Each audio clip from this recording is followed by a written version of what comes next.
네, 안녕하십니까. 신지식인 정인태입니다. 저는 국립한국복지대학교 특임교수를 역임했습니다. 네, 윤 대통령 20%대 지지율 악의적 프레임 때문이라고 민심은 이 주제로 말씀을 드리겠습니다. 이 청와대의 수석이죠. 중앙일보 기사를 보면은 강승규 대통령실 시민사회 수석, 네, 청와대가 아니라 이제 대통령실이라 그래야죠. 네, 대통령실 시민사회 수석은 윤 20%대 지지율은 악의적 프레임 공격 때문이다, 이렇게 얘기를 하고 있습니다. 이 이제 자기 중심성에 빠지게 되면은 헤어나오질 못하는 겁니다. 네, 이렇게 YTN에서도 윤 20%대 지지율이 악의적 프레임 공격 때문이다, 이렇게 지금 얘기를 하고 있는데, 자기 중심에서 벗어나지 못하면은 판단을 제대로 못하는 거죠. 지금 윤 20%대 지지율 같은 경우에는 우선 가장 큰 게 뭐냐면은 윤 대통령이 지지받았던 것은 불의에 맞서고 불공정에 맞서는 모습이었거든요. 근데 대통령이 되고 나서 마치 모든 걸 다 이룬 사람처럼 그런 모습이 사라진 거예요. 거기에 대한 실망감이 있는 거고, 그리고 검수완박이라는 것을 여야가 합의한 점, 권성동이 합의했죠, 당시에. 이럴 때도 어떤 목소리를 내지 않고 있는 대통령의 모습. 네.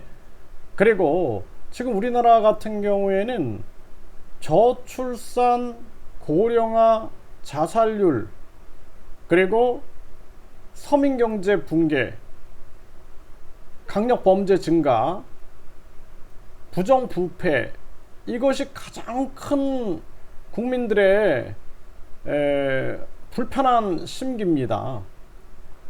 그럼에도 불구하고 지금 계속해서 정쟁만 일삼고 있는 거예요.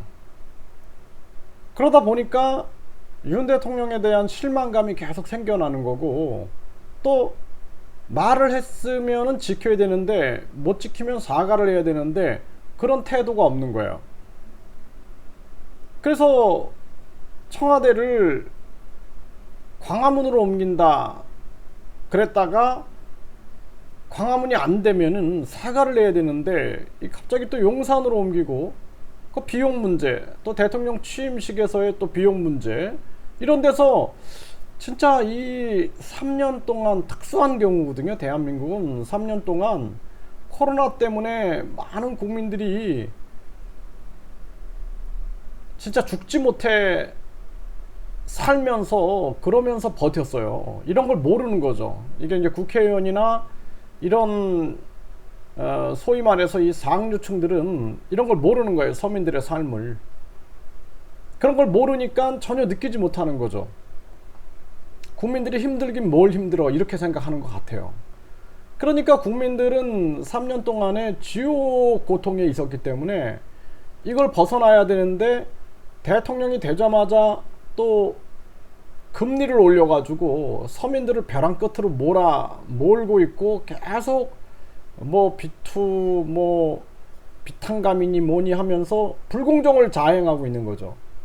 그냥 이자 동결을 해주면 되는데 쓸데없는 그러한 얘기들을 해대고, 또 측근들이 아주 오만함과 불통이 크게 달하고 있는 거거든요. 지금 5세 입학 문제만 해도 국민들의 98%가 반대하고 있는데 그냥 밀어붙이다가 아니면 말라는 식으로 무책임한 행동을 하니까 국민들이 절망하는 겁니다. 그래서 우리나라 정치가 돈 있고 힘 있는 자들에게 무슨 정치가 필요해요. 돈 없고 힘 없는 서민들이 이 강자들한테 먹히고 밟히고 억압받고 이런 것을 풀어내는 게 정치인데, 그런 건 전혀 없고 누리고만 있으니 그 대통령을 누가 지지를 하겠습니까? 그리고 지금 같은 경우도 2달밖에 안 된 대통령이, 국민들은 지금 고통 속에 빠져 있는데 휴가만 챙겨 먹고 있는 모습, 또 미국 하원 의장이 한국에 목숨을 걸고 대만을 방문했다가 한국에 왔는데 공항에 아무도 안 나가 있는 모습, 그리고 대통령은 추가랍시고 만나지 않는 모습, 이런 것이 결국에는 스스로 깎아먹고 있는 거다. 그 언론에서 계속해서 만난다 안 만난다, 응? 속보가 만난다고 속보가 나오고 안 만난다고 속보가 나오고, 뭐 하는 겁니까? 응?